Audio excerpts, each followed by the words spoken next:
So before I actually start the video, I just want to say that after I finished cutting this video, the information that I actually give out, I realized that the information that I give out is very general, and it really just boils down to communicating with your team and asking your team to help play around your weaknesses, like shield supports.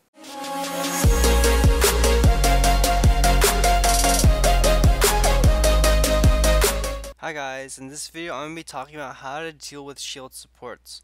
When I say shield supports, I'm talking about champions like Janna or Lulu that can put a shield on themselves or other people. But a lot of the tips I'm going to be talking about can be applied to like other supports that, like for example Soraka, that can heal others. So I hope you guys find these tips useful. My first tip for you guys is to, if you really do not like a certain shield support, just flat out ban them. If you do not want to even learn how to counterplay them, just ban them and you can just stop watching this video. However, this is probably not a very good option because there's just so many other champions that you need to ban. I always ban Graves or Kaisa right now because they just impact the game much more than shield supports. Kind of similar to just banning shield supports, you can ask your team to pick a shield support, or if they like give you an option like which support should they play, you can just tell them to play a shield support that you hate to play against. The other thing you can do is you can tell your teammates to pick champions that counter shield supports. If you see the enemy team pick a shield support during champ select. According to low analytics, champions with like very hard CC or champions with CC and lots of poke are really good at dealing with shield supports. Like for example, Blitzcrank, Bard, Nami, Zyra, Fiddlesticks are all good at dealing against shield supports. So what if they pick a shield support and you're in game? Well, lucky for you, you can destroy a shield support early game so that they'll have very little influence late game.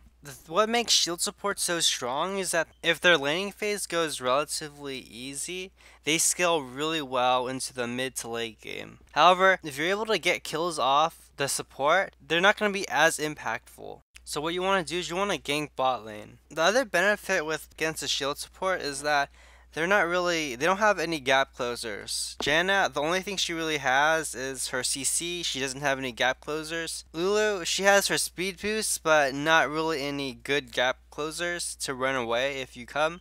So you definitely want to try ganking these lanes because it should be very easy.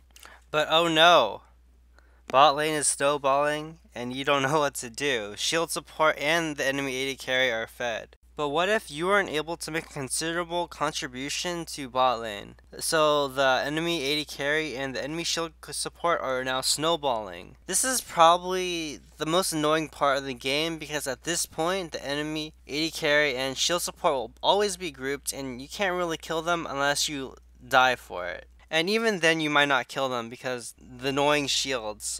So as Shaco, essentially you're just useless. So at this point of the game, probably the most important thing that you need to know now is if you can one-shot the AD carry, if they don't have a shield, and if you can one-shot the enemy support. Okay, so at this point of the game, if you can't do either of those scenarios, you're basically just useless. Well, I mean, maybe not useless, but you're gonna need to make sure that your team is there to follow up on you so that they can finish the job. If the AD carry is not at the point where she like basically almost like one-shots you with her full combo, what I recommend you to do is to just one-shot the support. And since the AD carry can't kill you super fast, you can just go out and then go back in. I'm not going to go over every single team fighting situation, but what you should get out of this is that as long as you're able to one-shot someone or you're able to contribute with your team to help kill someone and you can possibly get out, it's worth. Also in team fights, you always want to make sure if you're engaging that you're with your team, or most of the time you probably will just die in vain. Now probably the most annoying thing with shield supports is not just their shield, but how they can basically CC you to death so that you basically die.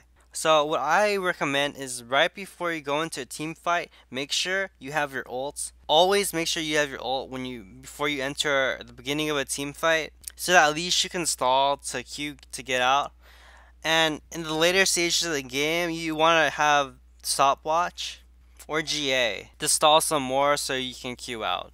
Some little tactics I like to do is I like to queue in with my team and ult near the support or the AD carry or whatever squishy. Normally you probably could like waste a couple of CC from the support, or maybe even if you're lucky enough have them use their shield, and then I'd go in with the real me and then do damage. Like the other tactics that I'm going to be saying, this is situational because if you do it too much, the enemy team will catch on and the shield support won't use her CC to kill your clone. The other tactic I like to use in team fighting is I like to queue in and then I pop my real me. I'll auto attack the shield support or the AD carry. And then since I know the shield support's there, I'm gonna ult in anticipation that they'll try CCing me. Like for example, Janna will try queuing me. Maybe this won't work as well for Lulu because her polymorph is a point and click. And then I'll try killing them. And of course this is with my team. But again, this is situational, so this tactic probably won't work with like a Lulu, but it will work with the Janna. Also, if anything goes wrong, just remember that if you have a stopwatch, you use your stopwatch. Instead of doing these fancy tactics, probably the safest option is actually just to let your team engage, let the shield support use her abilities, and then you go in and one-shot everyone.